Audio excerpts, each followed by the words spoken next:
it gives me a chance to see and do things that I never seen and done before. The best NSTP experience is nung nakihalubilo kami sa mga bata because dun ko mas na-realize how blessed I am at na ganito yung buhay ko, na may mga bata pala na ganun yung sitwasyon ang buhay. So for me, NSTP is not just a subject or a curriculum, but it's a wide opener for us youth to make us realize that we should be full heart to help other people. It made me realize a lot of things na I'm so blessed pala. Tapos may mga things na tinitake for granted natin kasi sobrang laka natin, meron tayong nakakapag-aral tayo sa magandang school. Samantalang yung iba gusto na mag-aral pero kulang sila sa resources para makapag-aral.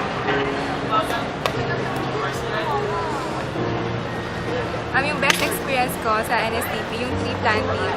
Kasi,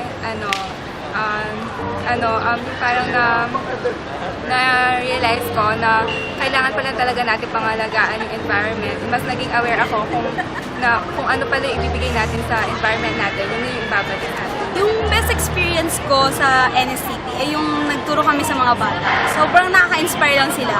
Sobrang eager nila na matuto. Tapos, sobrang nag-enjoy lang sila. Kahit Saturday pa yung nagpunta kami doon. Parang, they are willing to sacrifice yung Saturday nila para lang may bago matutunan. Sobrang nakaka-enjoy lang kasi doon ko na-realize na blessed ako, na hindi ako, na sobrang swerte ko dahil nakapag-aral ako ng mabuti, dahil nasa mabuting paaralan ako, at nakapag-aral ako ng maayos. At sobrang saya lang kasi nakilala ko yung mga batang yun na nag-inspire talaga sa akin para i-value ko yung education ko. Siguro naging malaking realization din sa akin yung tree planting project namin sa Antipagrisan. Kasi natuto kong dapat alagaan natin yung kalikasan.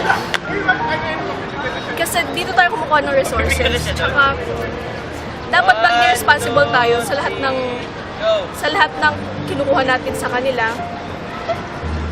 At saka naging malaking experience din sa akin yung tree planting kasi kasama ko yung mga friends ko.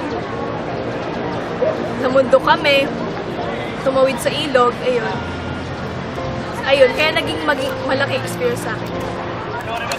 Yung best experience ko sa NSTP ay yung nakapag-share kami, naturuan namin yung mga bata ng math and science. Kasi parang napatunayan ko sa sarili ko na pwede akong makapag-share at makatulong sa ibang tao through my skills. And siguro through that, na-realize ko rin na I'm so blessed. And Ako tumatakbo! yun. Para sa akin yung best experience is NSTP, ERRM. Kasi, di ba tayo, yung Philippines nasa Pacific Rim of Fire. Madali, prone tayo sa mga earthquake, yung mga ganitong events, mga ganitong mangyayari. So, dito sa DRR, naturuan tayo kung paano gagawin sa sakaling mangyari ng may earthquake. Nalaman mo paano mo isi-save yung mga taong na-trap sa isang cave, ganyan. Or paano mo tutulungan yung isang taong nagka-fracture kung nabalian man. So, yun, parang tinulungan ako na ito maging prepared sa mangyari ng dilubyo or what. Yun. Para sa akin, yung major problem na nararanasan ng Pilipinas ngayon ay yung extreme poverty.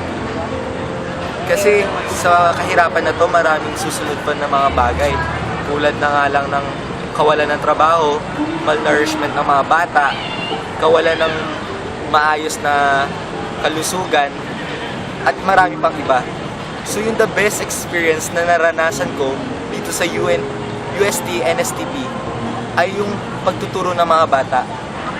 Kasi sa pagtuturo ng mga bata, alam natin na binibigyan natin sila ng tsansa na matutunan yung mga dapat nilang matutunan. binibigyan natin sila ng oportunidad na magkaroon ng magandang future sa future. And through this, alam nila yung magiging tama o mali para sa kanila. So, by educating them, we are empowering them. So, by empowering them, we are helping them to have a good life in the future. Unang-una, nagpapasalamat ako sa Lord kasi I'm privileged. Kasi I'm part ng UST NSTP program. Kasi knowing na sa Pilipinas, medyo mababa yung competency sa education, yung opportunity na binigay sa amin para magturo ng mga bata dito sa Bulacan, sobrang grabe. Sobrang ibang experience na nakakataba. Nung every Sunday kasi, part ako ng church. So parang pag wala ako sa church ng Sunday, parang kulang yung Sunday ko.